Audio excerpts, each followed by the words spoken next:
Assalamualaikum warahmatullahi wabarakatuh. Apa kabar Ananda semua? Semoga dalam keadaan sehat. Kita lanjut pembelajaran kita ya, abang-abang dan kakak-kakak, siswa-siswi SMP di seluruh Indonesia, khususnya siswa-siswi SMP ITB Insan. Semoga kalian masih tetap semangat belajar dan masih semangat juga menonton video pembelajaran kita, yaitu bahasa Indonesia. Baiklah, kembali dengan Ustazah Hikmah ya. Kita masih pembelajaran iklan, slogan, dan poster. Sebelum kita mulai pembelajaran kita, sebaiknya kita awali dengan lafaz basmalah, Bismillahirrahmanirrahim, dan doa belajar. Bismillahirrahmanirrahim. Raditu billahi robba, wabil islami dina, wabi muhammadin nabiyya wa rasulah. Rabbi zidni ilma, warzuqni fahma, wa amalan sholihah. Amin, amin ya rabbal alamin. Semoga dengan diawali doa, kita semua mendapatkan ilmu yang bermanfaat dan kita dapat paham apa yang dipelajari nantinya. Oke, selanjutnya adalah masuk pada menelah pola, struktur, dan kaidah kebahasaan iklan. Di video pembelajaran sebelumnya, Anda sudah mengenal apa itu iklan, slogan, dan poster. Kemudian persamaan dan perbedaan dari ketiga media informasi ini. Kemudian hari ini kita akan belajar tentang menelaah pola, struktur, dan kaidah kebahasaan pada iklan. Nah, dalam pola penyajian iklan terbagi menjadi dua, yaitu iklan media cetak dan iklan elektronik. Pada iklan media cetak maksudnya adalah iklan yang dipublikasikan menggunakan media cetak seperti koran, majalah, atau tabloid. Biasanya iklan ini mengandalkan desain grafis seperti warna, bentuk huruf, tata letak, dan gambar. Iklan media cetak dibedakan menjadi 4 jenis, yaitu iklan baris, iklan kolom, iklan display, dan iklan advertorial. Iklan baris artinya adalah salah satu cara promosi barang dan jasa yang umumnya ditemukan di koran. Jadi Ananda, kalau kalian sering membaca koran, pasti kalian akan menemukan iklan baris pada koran tersebut. Ya, seperti lowongan kerja atau informasi tentang penjualan kendaraan. Nah, itu namanya iklan baris. Sedangkan iklan kolom itu berisi kata-kata dan gambar ya. Jadi perbedaan antara iklan baris dan iklan kolom, iklan baris itu hanya terdiri dari kata-kata, sedangkan iklan kolom itu terdapat gambar dan kata-kata. Jadi sama-sama berada di dalam koran. Jadi iklan baris dan iklan kolom ini Anda dapat temukan di koran atau surat kabar. Nah, iklan display adalah iklan yang dapat kita temukan di internet ya. Jadi berupa gambar atau video yang bertujuan untuk mengiklankan suatu produk atau layanan jasa. Nah, jadi kalau kalian buka HP kemudian buka internet, kalian akan menemukan macam-macam iklan di situ. Nah, itu namanya iklan display ya, yang biasa kita sebut dengan iklan display. Kemudian ada iklan advertorial. Apa itu iklan advertorial? Jadi iklan advertorial ini adalah bentuk periklanan yang disajikan dengan gaya bahasa jurnalistik. Jadi iklannya ini panjang, jadi isi kata-katanya panjang, menjelaskan dari barang atau jasa yang ditawarkan ya. Jadi tujuannya untuk mempromosikan barang atau jasa. Jadi barang dan jasa yang ditawarkan ini dijelaskan dengan bahasa yang jurnalistik yang cukup panjang sehingga publik atau khalayak ramai paham dan mengerti dari barang dan jasa tersebut. Nah, itu tadi iklan advertorial ya. Ini dapat kita temukan di majalah, surat kabar seperti koran juga. Nah, kemudian ada iklan elektronik. Iklan elektronik ini adalah iklan yang disebarluaskan melalui perangkat berbaris elektronik. Ya, iklan ini biasanya menampilkan suara, gambar, gerak, dan bahkan tulisan. Nah, iklan elektronik ini dibedakan menjadi 3, yaitu iklan radio, iklan televisi, dan iklan film. Nah, jadi kalau iklan radio itu yang kita dengarkan adalah dari suara, audio, sedangkan iklan televisi audio dan visual. Nah, jadi orang akan merasa tertarik apabila iklan itu ada gambar, suara, dan gerak. Nah, jadi kebanyakan masyarakat lebih suka melihat iklan yang di televisi.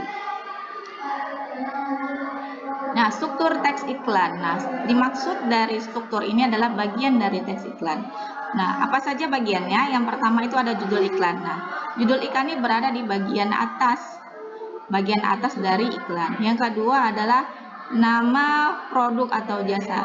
Nah, jadi dalam iklan tersebut yang kita lihat di trotoar jalan, di televisi, maupun di surat kabar, nah kita akan menemukan nama produknya, barang atau jasa tersebut. Nah, nama produk, barang atau jasa ini ditawarkan kepada masyarakat sehingga masyarakat tertarik ya dengan bahasa-bahasa yang persuasif sehingga masyarakat tertarik untuk memilikinya atau membelinya. Kemudian bagian teks iklan lainnya adalah deskripsi produk atau jasa. Maksudnya adalah penjelasan produk yang ditawarkan, meliputi keunggulan, spesifikasi, cara mendapatkan produk, lokasi penjualan, nomor telepon, dan sebagainya. Jadi intinya hal-hal yang berkaitan dengan iklan tersebut ya. Hal-hal pokok yang berkaitan dengan iklan tersebut. Nah, ini dia contohnya. Nah, ini adalah sebuah contoh iklan barang ya, abang-abang dan kakak-kakak. Di sini ada iklan barang yang dijual, yang ditawarkan, yaitu nama produknya adalah Clear ya, sejenis sampo ya, judul iklannya paling atas. Kemudian ada nama produk atau jasanya. Ini nama produk ya, jadi berupa barang.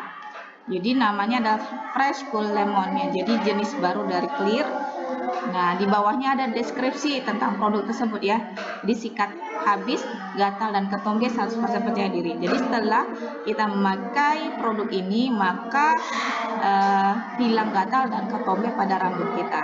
Nah, ini ya abang-abang dan kakak, contoh dari iklan tadi ya, bagian-bagian atau struktur teks iklan. Nah, apa saja kaidah kebahasan teks iklan?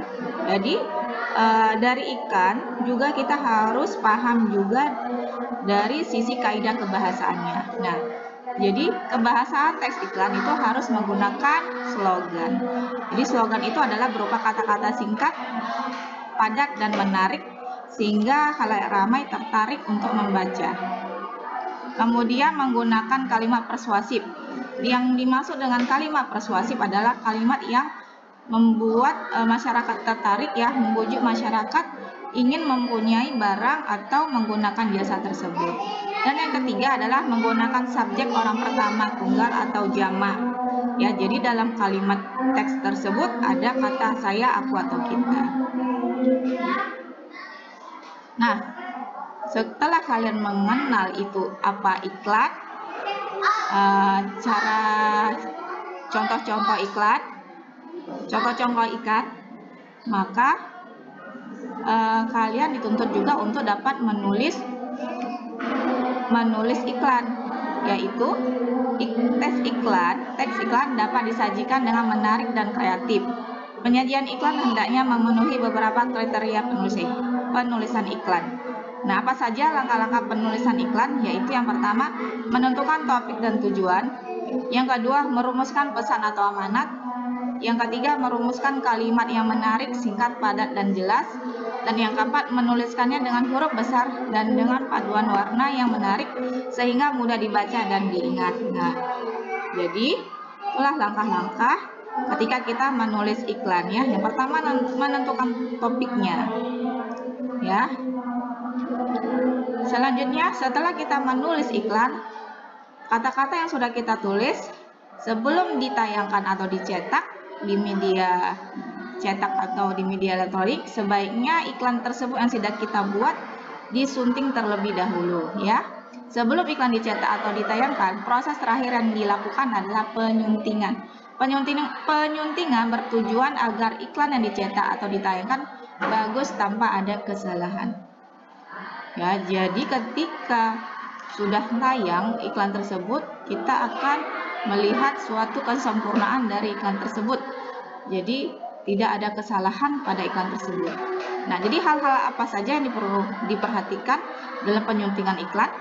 Yang pertama adalah ejaan dari bahasanya, yang kedua tanda baca, yang ketiga diksi, yang keempat kalimat, dan yang kelima adalah kebenaran konsep. Kebenaran konsep di sini adalah kesesuaian gambar dengan kata-kata yang dibuat ya, atau teks iklannya.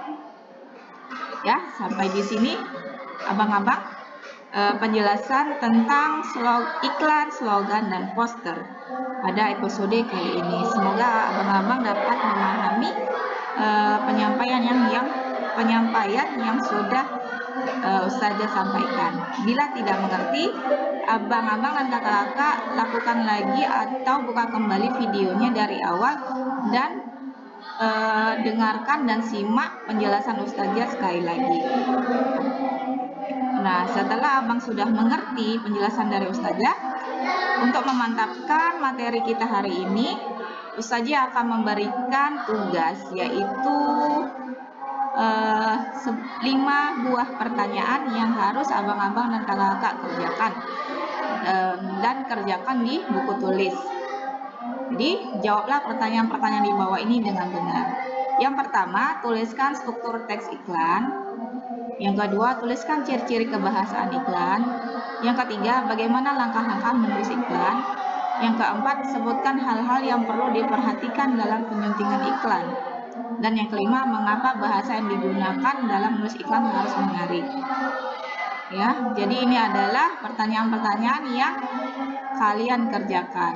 Saja harap kalian mengerjakan dan menonton video ini dari awal hingga akhir tanpa dilewati. Dan tugas ini kalian kumpulkan pada saat pertemuan kita di sekolah. Oke abang-abang, sampai di sini penjelasan dari Ustazah tentang iklan, slogan, dan poster. Jadi ketiga ini adalah termasuk media informasi yang tujuannya sama-sama membujuk ya, mengajak orang lain untuk melihat informasi yang ada di dalamnya. Perbedaannya adalah iklan iklan memiliki gambar dan kata-kata yang menarik, tapi sifatnya komersial ya. Yang kedua adalah slogan yang terdiri dari kata-kata sebagai moto ya, moto dari suatu organisasi atau perusahaan. Kemudian yang ketiga adalah poster. Poster ini kekuatan yang ditampilkan adalah mengutamakan kekuatan gambar. Jadi gambar itu sangat menonjol pada poster. Juga ada kata-kata yang menarik pada poster. Nah, itu tadi ya tentang iklan, slogan, dan poster. Abang-abang dan kakak-kakak jangan lupa untuk mengerjakan tugasnya ya. Semoga paham dengan pembelajaran kita hari ini. Ustazah akhiri dengan lafaz hamdalah.